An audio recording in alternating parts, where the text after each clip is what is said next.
The Searchers as well. Yeah, use of the large screen format, VistaVision. How was VistaVision so important for you? Was it like a statement, a love letter to the way of making films? Sure. I mean, I had obviously, when you see films and you start to see a pattern of what you like visually, you put a few pieces together. You say, well, hang on. That was VistaVision, that was VistaVision, and you understand. And looking into it, it's so versatile because it's a large format, but it's also more compact than an IMAX camera. It's not as loud, so it could blow up gigantic and big to IMAX and really fit that format, but it also could fit quite nicely in other formats, right? So it was very versatile for us. And yeah, to be using some of the same cameras that they would have been using for these, you have to say, well, if it was good enough for them, it was got to be good enough for us. And obviously, this is one of my favorite films that I have ever seen, and I keep thinking about it. Never is far away from my mind. I don't know how many fans there are of The Searchers here, but my whole life I've been trying to get, if you could get a moment half as good as John Wayne finding Natalie Wood, and you think he's going to kill her, but he kind of picks her up and takes her home. There's that kind of impact out in the desert. I thought, wow, if I could get anywhere near that, I might be lucky. Yeah. But it's also kind of a John Ford thing to have someone to stop and start singing and dancing in a movie. It was just like every John Ford movie. It's The Searchers. I mean, I can't remember what director it was. It might have been Frank Capra. Somebody was saying something about John Ford, and he said, "Oh, Ford." When he doesn't know what to do, he just casts really long shadows or have people start singing and dancing. And now that I've said this to you, it's going to get in your head every time you see a John Ford movie. You're like, there's those shadows. Why are they singing? Everybody's dancing. Okay. And then he gets back to the plot again.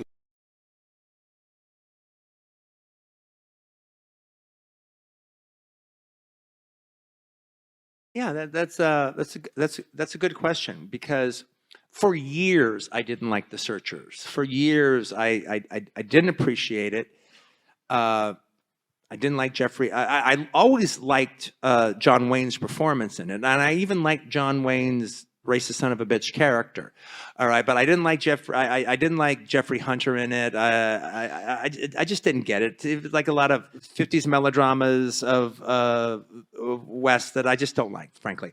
And so I'd never understood the high pedestal that John Milius and Spielberg and Scorsese and Schrader have always put that movie up to. I mean, it's actually interesting. The biggest Fordian of them all is Peter Bogdanovich. And he likes The Searchers, but he doesn't like it like those guys do. He spreads it out a little bit more. But then in writing the book, I figured I should watch The Searchers again because I hadn't seen it in quite a long time. I thought I should watch the film again just to bone up on the stories and some of the connections that I'm making between the other movies. And lo and behold, this time I liked it. It was a thing where, like, this time I kind of got it. I'm still not as into it as these guys are. All right. But I see a little bit more where Scorsese's talking about, especially when it comes to the character, but especially his breakdown of Ethan Edwards that I recite a couple of times. A man who had a great love in him that got stomped out of him. A man who fought, who went away to fight a war that he lost. And I have to say, I did find the community of these white characters, that is what this is about, white manifest destiny, all right? But I did find them sort of touching, actually. And the rituals that they hold on to make themselves human, to hold on to a version of civilization, in this wilderness. Those little square dances that they go to, and everyone kind of knows their spot in it. This is something they took from another place. And I mean, it's quite similar to The Deer Hunter. At the beginning of The Deer Hunter, the way they take this Russian Catholic Orthodox a community and stick it in the middle of Pennsylvania and try to make it like nothing's changed. I did find that moving, actually. I found Ward Bond moving in it, and it was those community of characters that I did find moving. I'm still a little more on Scar's side than I am on Jeffrey Hunter and Ethan Edwards' side, and I do not buy that Natalie Wood's Debbie would go back with him. I think, no, she's married to Scar. She's there. And I do wish John Wayne had killed her. Because that's what he was supposed to do, because of this life not worth living defilement by this native. All right, but that is his character. So I don't like it wimping out at the end. But nevertheless, I did find it moving in a way that I was always tone deaf to. And I'm more appreciative of where John Ford was coming from than I had been before. I in interviews was like talking about canceling John Ford before people were talking about being canceled and for their past work. And I realized that that's kind of an asshole thing to do. And you cannot like something. You can find something troubling from a different time period, but that's just the way it is. And that's that movie. Myself and my friends went to see The Searchers at the Criterion Theater uptown. We had just graduated that day from parochial school, the 8th grade. And I guess we were 12 or 13 years old. And we treated ourselves to go see The Searchers. We came in the middle, which was the usual at the time. You'd come in the middle and you'd watch the beginning again. And there it was in VistaVision, this extraordinary movie. And what happens? You go see a Western directed by John Ford, whom by that time I kind of figured out was this terrific director, and John Wayne in it. And by that time I put the two names together when they were both on a film. It was really very interesting for boys particularly.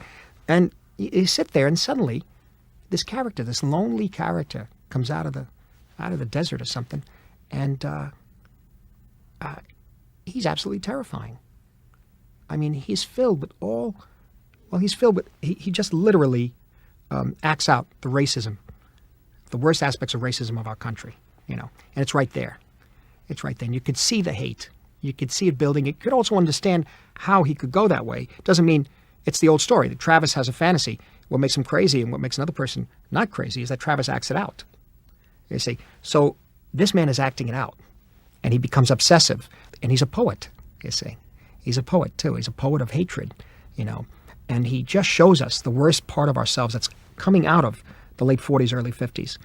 He just brings it right up to the surface, so we have to deal with it. You really get his character in the moment when they unearth a grave of a dead Indian, and there's some disagreement. They're discussing, they're arguing, and suddenly John Wayne says, Ethan Edwards says, let's finish the job, do it right. And he twirls out his gun and fires twice, shooting out the eyes of the dead Indian.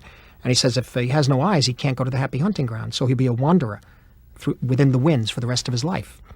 So in a sense, what he's doing, he hates so much that he hates beyond the grave, that he doesn't want to give him the peace of his paradise.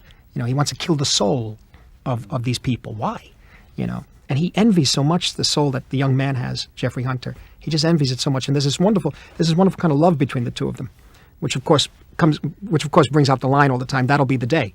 It always winds up with that. There's these lovable parts of this character of Ethan Edwards, and that's why when we were there at 13 years old watching John Wayne like that, it was quite a shock. And we heard that it's pretty good. I don't know if we read reviews at the time, but it was the latest John when the papers had it there, and it had a sense, a feeling of a vastness to it. We felt from the ads, a sense of something special. And so we walked in, and there it was. I believe it was only projected in VistaVision in 2 theaters in America, and this was one of them. And I've got to tell you, you never see anything quite like it. Yeah. The VistaVision image on this picture, particularly the wide shots of Monument Valley, and particularly when he shoots the wide shots, and riders enter frame either right slightly below the camera, low angle, on the bottom right or the bottom left, is phenomenal. It's just phenomenal. You felt you were there. But Monument Valley itself is fascinating because somehow the landscape is like the crooks and the kind of like jagged edges of the psyche in a way, your brain. It